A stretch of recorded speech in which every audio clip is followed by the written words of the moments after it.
Hi friends, welcome back to my channel. ಹೇಗಿದ್ದೀರಾ? ಎಲ್ಲರೂ ಆರಾಮದಿರಿ ಅಂದ್ಕೊಂಡಿದ್ದೀನಿ. ನಾವು ಸಹ ಆರಾಮದೇವಿ. ಇವತ್ತು ನಿಮ್ಮೊಂದಿಗೆ ಒಂದು ರೆಸಿಪಿ ಜೊತೆಗೆ ನಾನು ಬಂದಿದ್ದೀನಿ. ಏನಪ್ಪ ರೆಸಿಪಿ ಅನ್ನೋದಾದರೆ, ನೀವು ನೋಡ್ತಿರುವಾಗನೇ ಕಾಣಿಸ್ತಿರ್ಬೋದು. ಹಿಟ್ಟು ಕಲಿಸ್ತಾ ಇದ್ದೀನಿ. ಏನಕ್ಕಪ್ಪ ಅದು ಹಿಟ್ಟು ಅನ್ನೋದಾದರೆ, ಬೆಣ್ಣೆ ಮುರುಕು ಮಾಡ್ತಾ ಇದ್ದೀನಿ ನಾನಿವತ್ತು. ಹತ್ತಿರದಲ್ಲೇ ಕೃಷ್ಣ ಜನ್ಮಾಷ್ಟಮಿ ಮತ್ತು ಗಣೇಶ ಚತುರ್ಥಿ ಇರೋದ್ರಿಂದ ಮನೆಯಲ್ಲಿ ಈ ಥರ ತಿಂಡಿ ತಿನಿಸುಗಳನ್ನ ಮಾಡಲೇಬೇಕಾಗುತ್ತೆ. ಅದಕ್ಕೆ ಹೇಗೆ ಮಾಡೋದು ಅಂತ ನಿಮ್ಮ ಜೊತೆಗೆ ನಾನು ಶೇರ್ ಮಾಡ್ತಾ ಇದ್ದೀನಿ. ಬನ್ನಿ ಹೇಗೆ ಮಾಡೋದು ಅಂತ ನೋಡೋಣ. ನಾನು ನಿಮಗೆ ಮೇಜರ್ಮೆಂಟ್ ಅಳತೆ ಪ್ರಕಾರ ಹೇಳೋದಾದರೆ, ನಾನಿಲ್ಲಿ 2 ಕಪ್ಪು ಅಕ್ಕಿ ಹಿಟ್ಟು ತೊಗೊಂಡಿದ್ದೀನಿ. 3/4 ಕಪ್ಪು ಪುಟಾಣಿ ಹಿಟ್ಟನ್ನ ಹಾಕ್ಕೊಳ್ತಾ ಇದ್ದೀನಿ.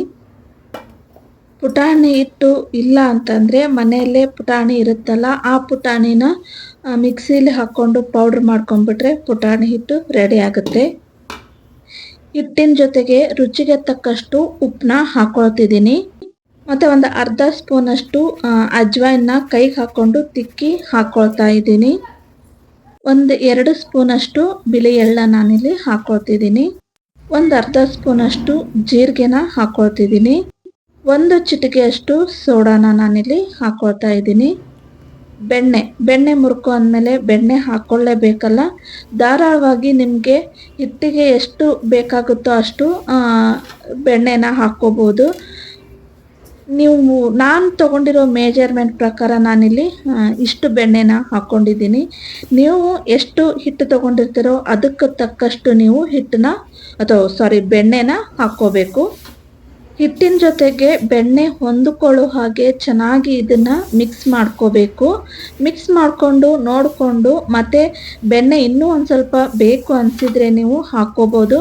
ನನಗೆ ಇನ್ನೂ ಒಂದು ಸ್ವಲ್ಪ ಬೇಕು ಅನ್ನಿಸ್ತು, ಹಾಗಾಗಿ ಫಸ್ಟಿಗೆ ಎಷ್ಟು ನಾನು ಬೆಣ್ಣೆ ಹಾಕಿದ್ನಲ್ಲ ಮತ್ತೆ ಅಷ್ಟು ಬೆಣ್ಣೆನ ನಾನಿಲ್ಲಿ ಹಾಕ್ಕೊಂಡಿದ್ದೀನಿ. ನೋಡಿ, ಈ ಥರ ಉಂಡೆ ಆಗಬೇಕು. ಬೆಣ್ಣೆ ಹಾಕ್ಕೊಂಡು ಕಲಿಸ್ಕೊಳ್ತೀವಲ್ಲ, ಈ ಥರ ಹಿಚ್ಚಿಗೆ ಹಿಡಿದಾಗ ಮುಟ್ಟಿಗೆ ಕಟ್ಟಿದರೆ ಮುಟ್ಟಿಗೆ ಆಗಬೇಕು. ಆವಾಗ ಈ ಹಿಟ್ಟಿಗೆ ಬೆಣ್ಣೆ ಸಾಕಾಗಿದೆ ಅಂತ ಅರ್ಥ. ಇವಾಗ ಎಲ್ಲ ಹಾಕೋದೆಲ್ಲ ಮುಗ್ದಿದೆ. ಇದಕ್ಕೆ ಸ್ವಲ್ಪನೇ ನೀರು ಹಾಕ್ಕೊಂಡು ಚಪಾತಿ ಹಿಟ್ಟಿನ ಹದಕ್ಕೆ ಈ ಹಿಟ್ಟನ್ನ ನಾನು ಕಲಿಸ್ಕೊಂಡು ಬರ್ತೀನಿ. ನೋಡಿ, ಈ ಥರ ಚಪಾತಿ ಹಿಟ್ಟಿನ ಹದಕ್ಕೆ ಕಲಿಸ್ಕೋಬೇಕು. ಹಿಟ್ಟು ಕಲಿಸ್ಕೊಂಡಾಗಿದೆ. ಇವಾಗ ಎಣ್ಣೆನ ಬಿಸಿಗೆ ಇಟ್ಕೊಂಡಿದ್ದೀನಿ. ಇಲ್ಲಿ ಇನ್ನೊಂದು ಸೈಡು ಚಕ್ಲಿ ಒಳ್ಳೆ ಇರುತ್ತಲ್ಲ, ಆ ಒಳ್ಳೆಗೆ ಎಣ್ಣೆ ಸ್ಪ್ರೆಡ್ ಮಾಡಿಕೊಂಡು ಕಲಸಿರೋ ಹಿಟ್ಟನ್ನ ಅದರೊಳಗೆ ಹಾಕಿ ಇನ್ನು ಚಕ್ಲಿನ ನೀವು ಪ್ಲೇಟಲ್ಲಿ ಹಾಕಿ ಚಕ್ಲಿನಾದರೂ ಮಾಡಿಕೊಂಡು ನೀವು ಕರ್ಕೋಬೋದು. ಇಲ್ಲ ಅಂದರೆ ನಾನು ಡೈರೆಕ್ಟಾಗಿ ಎಣ್ಣೆಯಲ್ಲೇ ನಾನು ಕರಿತೀನಿ ಅನ್ನೋದಾದರೆ ಡೈರೆಕ್ಟು ಎಣ್ಣೆಯಲ್ಲೇ ನೀವು ಹಾಕ್ಕೊಂಡು ಮುರುಕನ್ನ ಮಾಡ್ಕೋಬೋದು. ನೋಡಿ, ಒಳ್ಳಲ್ಲಿ ಹಿಟ್ಟು ಹಾಕುವಾಗ ನೀವು ಗ್ಯಾಪ್ ಬಿಡಬಾರ್ದು. ಹತ್ತಿಕ್ಕೆ ಹಿಟ್ಟನ್ನು ಅದರೊಳಗೆ ಹಾಕ್ಕೋಬೇಕು ಒಳ್ಳಲ್ಲಿ. ಇಲ್ಲ ಅಂದರೆ ನಾವೇನು ಮುರುಕು ಮಾಡ್ತೀವಲ್ಲ, ನಡುವೆ ಟೊಳ್ಳಾಗ್ಬಿಡುತ್ತೆ ಮತ್ತು ಬೇಗನೆ ಅದು ಮೆತ್ತಗಾಗ್ಬಿಡುತ್ತೆ ಮುರುಕು. ಹಾಗಾಗಿ ನಾವು ಈ ಥರ ಹತ್ತಿಕ್ಕೆ ಹಿಟ್ಟನ್ನ ಹಾಕ್ಕೊಂಡು ಚಕ್ಲಿನ ನಾವು ಮಾಡ್ಕೋಬೇಕು. ನಾನು ಆವಾಗಲೇ ಎಣ್ಣೆ ಕಾಯಕ್ಕೆ ಇಟ್ಕೊಂಡಿದ್ನಲ್ಲ, ಎಣ್ಣೆ ಬಿಸಿ ಆಗಿದೆ. ನಾನು ಬೇರೆ ಚಕ್ಲಿ ಮಾಡಿಕೊಂಡು ಏನು ನಾನು ಕರಿತಾ ಇಲ್ಲ, ಡೈರೆಕ್ಟಾಗಿ ಎಣ್ಣೆಯಲ್ಲೇ ನಾನು ಇಲ್ಲಿ ಮುರುಕನ್ನ ಮಾಡ್ಕೊಳ್ತಾ ಇದ್ದೀನಿ. ನೀವು ಮುರುಕಾದರೆ ಇದೇ ಥರ ಮಾಡ್ಕೋಬೋದು. ಇಲ್ಲ ಅಂದರೆ ಚಕ್ಲಿ ಯಾವ ರೀತಿ ಮಾಡ್ಕೋತೀವಲ್ಲ ಆ ಥರನೂ ಸಹ ಮಾಡ್ಕೋಬೋದು. ನಾನಿಲ್ಲಿ ಮುರುಕು ಮಾಡ್ತಿದ್ದೀನಿ ಅನ್ನೋದಕ್ಕೆ ನಾನಿಲ್ಲಿ ಡೈರೆಕ್ಟಾಗಿ ಎಣ್ಣೆಯಲ್ಲೇ ನಾನು ಚಕ್ಲಿನ ಮಾಡಿಕೊಂಡು ಬೆಣ್ಣೆ ಮುರುಕನ್ನ ಮಾಡ್ತಾಯಿದ್ದೀನಿ. ನೋಡಿ, ಮುರುಕು ಎಷ್ಟು ಚೆನ್ನಾಗಿ ಬಂದಿದೆ. ಮುಳ್ಳಾಗಿ ತುಂಬಾ ಕ್ರಿಸ್ಪಿಯಾಗಿ ಚೆನ್ನಾಗಿ ಬಂದಿದೆ. ಇವು ಸ್ವಲ್ಪ ಕಲರ್ ಚೇಂಜ್ ಆಗ್ತಿದ್ದ ಹಾಗೇ ತಿರುವಿ ಹಾಕಿಬಿಡಬೇಕು. ಬೇಗನೆ ಅಂದರೆ ಎಣ್ಣೆಯಲ್ಲಿ ಒತ್ತಿದ ತಕ್ಷಣವೇ ತಿರುವಿ ಹಾಕಬಾರ್ದು. ಸ್ವಲ್ಪ ಒಂದು 5-10 ಸೆಕೆಂಡು ಅದರಲ್ಲೇ ಕರಿದು ಒಂದು ಸೈಡ್ ಕರೆದು ಇನ್ನೊಂದು 5-10 ನಿಮಿಷ ಕರಿಬೇಕು. ಬೇಗನೆ ಕರೆದು ಬಿಡುತ್ತೆ ಇದು ಬೆಣ್ಣೆ ಮುರುಕು. ಚಕ್ಲಿ ಥರ ಭಾಳ ಹೊತ್ತು ತಗೊಳ್ಳೋದಿಲ್ಲ. ಸರಿ, ಇವು ಮುರುಕು ಕರೆದಿದ್ದಾಗಿದೆ ನೋಡಿ. ಗುಳ್ಳೆ ಗುಳ್ಳೆ ಬರೋದೆಲ್ಲ ನಿಂತಿದೆ.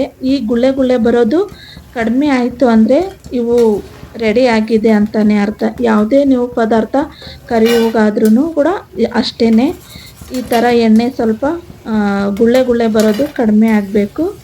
ಎಲ್ಲ ಕ್ರಿಸ್ಪಿ ಆಗಿದೆ, ಬೆಂದಿದೆ ಅಂತಲೇ ಅರ್ಥ.